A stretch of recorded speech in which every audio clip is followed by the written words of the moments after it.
lahat, no? Especially po sa mga taga-Park Goods. It's a privilege and honor po na magpahagi po ng Word of God po sa inyo. At hindi po aksidente po na nandito tayo. Wala aksidente po sa Diyos. Hindi na tayo ng Diyos dito. Hindi lang para mag-basketball, para makakinig po ng mga isa. Sa buhay natin, no, dalawa yung pinakamahalaga na nangyari sa buhay natin. Ngayon po yung pinanganak tayo. Pangalawa po, yung nalaman natin, yung layunin natin. At nalaman natin kung yung plano ng Diyos sa buhay natin. Na yung binigyan niya tayo ng eternal life, everlasting life. Amen po. Naniniwala po ba tayo na may Diyos? Amen. Because sabihin natin sa katabi natin, mahal ka ng Diyos. Mahal tayo ng Diyos, no? Sapagkat ibinigay niya po yung bugtong na anak niya, no? Na si Jesus Christ. No? Sabi po sa John 3:16, sapagkat kayo na lang ang pag-ibig ng Diyos sa sangkatauhan na ibinigay niya ang kanyang bugtong na anak na si Jesus Christ. No? Upang ang mga sumasampalataya sa Kanya ay hindi mapahamak, kundi magkaroon ng buhay na walang hanggan. Ang Diyos po ay bumaba sa lupa para malaman natin ang katotohanan. Dahil kapag hindi niya yung nagawa ni Lord sa atin, lahat po tayo papunta po doon sa ikalawang kamatayan. Doon po sa dagat-dagat ng apoy at nasupre. So yun po yung gusto ng Diyos sa bawat isa sa atin, kaloob ng Diyos, kung magkaroon po tayo ng buhay na walang hanggan. Dahil lahat po tayo ay makasalanan. No, lahat po tayo. Sino po ba dito yung hindi pa nagsimula? Lahat tayo nagsimula. No? Walang perfect sa atin. Nobody's perfect. Only Jesus Christ is perfect, holy and righteous. No? Naniniwala po ba kayo na may plano ng Diyos sa inyo po? Amen.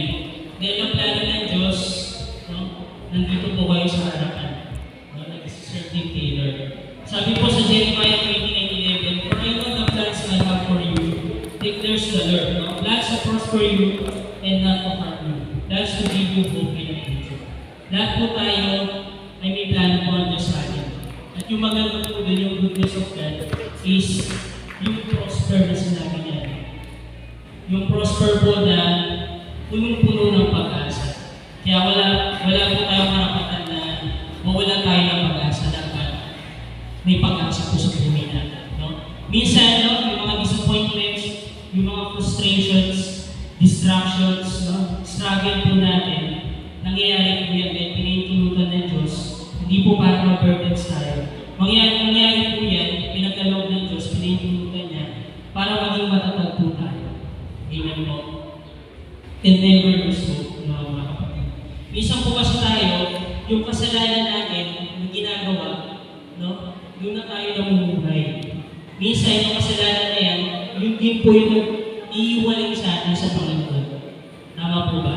Niisip natin ang kasalanan tayo, hindi na tayo lalaki, hindi na tayo pakikinggan ng Diyos. Huwag po natin isipin ang gano'n. Dahil ang Diyos po ay tapat sa mga tapat sa amin. Ang Diyos po ay mapagpatawad po. No? Kaya po, if you think, kapatid, na sa oras na ito, umuusap ng Diyos sa iyo, gusto ng Diyos, i-confess mo yung kasalanan sa atin. I-accept mo na makasalanan ka, sabihin mo na makasalanan ka. Buksan mo yung puso mo, alisin mo yung eager, yung pride, yung ego. At tanggapin mo siya sa puso mo as your personal Lord and personal Savior. Amen. Sabi po sa Romans 3:23, for all have sinned and come short of the glory of God. Sapagkat ang lahat ay nagkasala, no? At hindi nakaabot sa kaluwalhatian ng Diyos. Yun nga po, wala pong nakaabot sa kaluwalhatian ng Diyos. No? Wala pong perfect sa atin, lahat po tayo makasalanan. Ang gusto po ng Diyos, surrender natin sa Kanya. Mag-repent tayo at bumalik tayo sa Diyos. Talikuran natin yung mga kasalanan na nagagawa natin. At bumalik tayo sa Kanya. Magbalik po tayo sa Diyos. Kaya po ba natin? Amen. Kaya po natin yan. In Jesus' name. Yan. Sabi po sa Romans 23, for the wages of sin is death. No? Ang kabayaran ng kasalanan ay kamatayan. Hindi po ibig sabihin ng mamatay tayo ngayon, yun po yung physical na kamatayan. Pero yung pangalawang kamatayan po is yung eternal death. No? Binabanggit po dito, yun po yung dagat-dagat apoy. Yun po yung mga hindi sumasampalataya at hindi naniniwala sa Diyos. Kaya po sinasabi ko po sa inyo na maniwala po tayo sa Diyos, maniwala tayo, at magaling po tayo sa pagkain ng Diyos. Amen po. Amen. Pero yung kaloob ng Diyos ay yung buhay na wala hanggang sa atin, no? Ayan, sabi po sa Pahayag 21:8, ngunit sa mga duwag at sa mga walang pananampalataya at sa mga kusuklam-suklam at sa mga mamatay tao at sa mga mapakiapi at sa mga kukulang at sa mga sumasamba sa mga Diyos-Diyosan at sa lahat ng mga sinungaling, ang kanilang bahagi ay sa dagat-dagat ang naglilinis ng apoy at nasupre na siya ng kalawang kamatayan. Binanggit po doon yung sinungaling. It's either white lies or dark lies. Sinungaling pa rin tayo. Sinasabi po doon, ang katawan natin, ang mapupunta po doon sa dagat-dagat ang naglilinis ng apoy. Kaya it's time, wala akong perfect time para this is the perfect time po, no? Na magbago tayo, i-accept natin si Jesus Christ. Only Jesus Christ can save us. Kasi sabi po sa John 14:6, I am the way, the truth, and the life. No one comes to the Father except through me. Walang iba kundi si Jesus Christ ang tamang daan, ang katotohanan, at ang buhay. Salvation is found in no one else, for there is no other name under heaven given to mankind by which we must save. So, dito po sinasabi na at sa kanya namang iba ay walang kaligtasan. Ibig po sabihin, yung kaligtasan po hindi po makukuha sa church. Sa religion, no? Even yung sarili po natin tayo ligtas, yung magulang natin. Pero sinasabi po dito, na maniwala po tayo sa Diyos, no? Si Jesus Christ lang po yung makakapagligtas po sa atin. Amen po. At siya lang po yung magpapabago po sa buhay natin. Na wala po ng posible sa Diyos. No? With God, all things are possible. If we confess our sins, He is faithful and just, and will forgive us our sins and purify us from all unrighteousness. No? Dito po sinasabi na, i-confess natin sa Lord yung mga kasalanan natin. Amen? At ang kaloob niyo po sa atin ay buhay na walang hanggan. Amen po ba? Ayan. So, sundan po natin sa Romans 10:9-10, sapagkat kung ipahahayag ko ng iyong bibig sa Jesus sa Panginoon at sasampalataya ka sa iyong puso na siya'y muling binuhay ng Diyos sa mga patay ay maliligtas. No? Sapagkat sa puso ay sumasampalataya ang tao, sa iyong tubig at sa bibig ay nagpapahayag sa maliligtas. No? So, sinasabi ko nga po na si Jesus Christ lang po, doon lang po dapat tayo magtiwala at pumapit. No? Alam niyo po, yung laman, yung desire ng puso natin. Alam niyo po yung gusto natin. Alam niya lahat, no? He is omnipotent God, omnipresent God, omniscient God. Wala po tayo may tatago sa Diyos. No? Sino po nakakaalam ng talinghaga po, no? Yung tatlong napagod po sa cross? Diba yung isa, inok siya. No? Yung isa, tinanggap siya. No? At ang sabi sa kanya, alalahanin mo kapag nakapasok ka sa iyong mahalaga. Anong response ni Jesus Christ? Hindi pwede, hindi ka makakapasok sa natin, makasalanan ka. Hindi, di ba?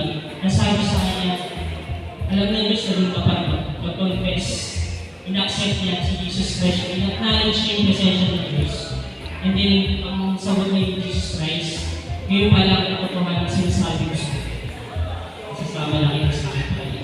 No, on that day, on the spot, siya ay liligtas ng Diyos. O sa atin, buksan natin ang ating puso. Tanggalin natin yung pride.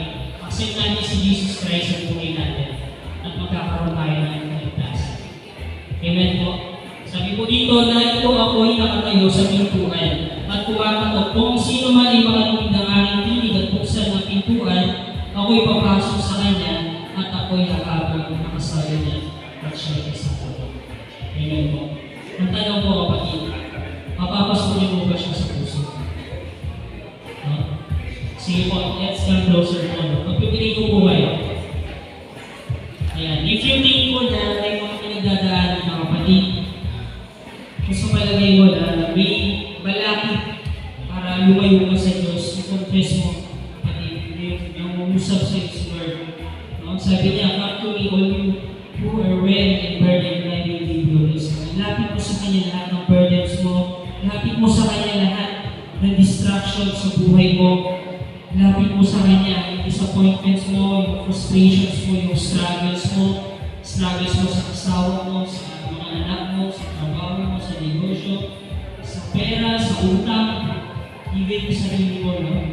May sakit ka, si Lord lang ang makakagaling sa iyo. Nung i-confess mo sa Kanya, buksan mo ang puso mo sa mga oras na ito, dahil hindi ka mababayaan ng Diyos. No? Sabi sa Hebrew 13:5, I will never leave you nor forsake you.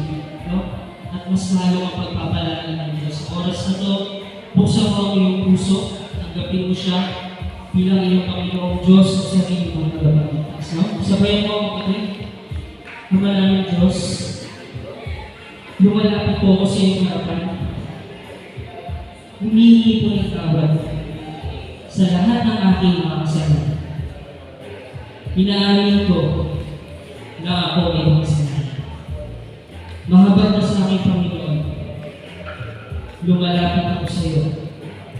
Binubuksan ko ang aking puso.